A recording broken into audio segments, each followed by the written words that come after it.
Kylian Mbappé est actuellement le grand favori pour remporter le prochain Ballon d'Or. Bien sûr, si la saison se terminerait là, par exemple aujourd'hui, et la cérémonie était ce soir, c'est Mbappé bien sûr qui remportait le titre. Il a 26% de chance pour l'instant de remporter le Ballon d'Or. Après, bien évidemment, il sera décerné les gars en octobre prochain et tout peut changer. Bien évidemment, il y aura la saison là, de Liga, Ligue des Champions qui sera déterminante. Et aussi la Coupe du Monde, les gars, qui aura une grosse importance concernant le prochain Ballon d'Or.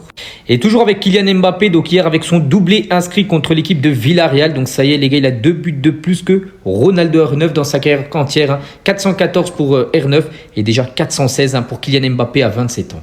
Des nouvelles de l'ancien coach du Real Madrid, Xabi Alonso. On apprend aujourd'hui, d'après les journaux espagnols, par exemple le journal AS, que Liverpool a pris contact avec Xabi Alonso pour qu'il entraîne bien sûr cette équipe des Reds.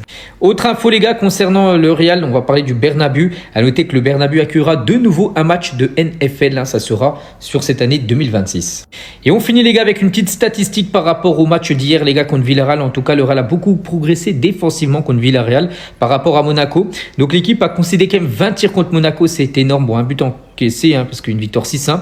Donc contre Villarreal c'est seulement 8 tirs dont un seul cadré. Direct, selon Score 90, Kylian Mbappé serait actuellement le favori pour remporter le Ballon d'Or 2026. Alors personnellement que Kylian Mbappé soit classé premier, ça ne me choque absolument pas au vu de ses statistiques et de son importance au Real Madrid. Par contre, le fait que Lamine Yamal soit classé second, ça pour moi c'est n'importe quoi. Pour moi c'est Rafinha qui devrait avoir cette place car c'est lui le véritable leader de ce Barça. D'ailleurs, donnez-moi votre top 3 Ballons d'Or en commentaire, on verra bien qui aura eu la vision. On continue avec un démenti concernant la rumeur qu'Arbeloa voulait le départ d'Alexander Arnold. Le Real Madrid fait 100% confiance à Trent. L'information disant qu'Arbeloa lui a dit de partir est 100% fake et provient d'un journal catalan. Arbeloa et Trent ont discuté en privé et l'entraîneur lui a dit qu'il aura un rôle très important dans l'équipe lors de son retour. Bon, en vrai, pour moi, c'était évident que c'était une fake news. Je veux dire, Trent est blessé, il n'a même pas joué une seule minute sous Arbeloa, donc pourquoi est-ce qu'il lui aurait demandé de partir? Non, les médias catalans, utilisez votre tête un peu. Avant la dernière actu, mes madrilènes, pensez à vous abonner, on vise les 45K. Et on termine avec la compo probable du Real Madrid face à Villarreal ce soir. Donc ce sera certainement un 4-3-3 avec Camavinga en sentinelle pour remplacer Tchouaméni qui est suspendu. Le retour de Carreras à gauche et Mastantuono et Güler qui enchaînent avec une nouvelle titularisation suite à leur bon match face à Monaco. Alors pour moi, c'est clairement la meilleure compo possible, je la valide fort. Et vous, est-ce que vous la validez?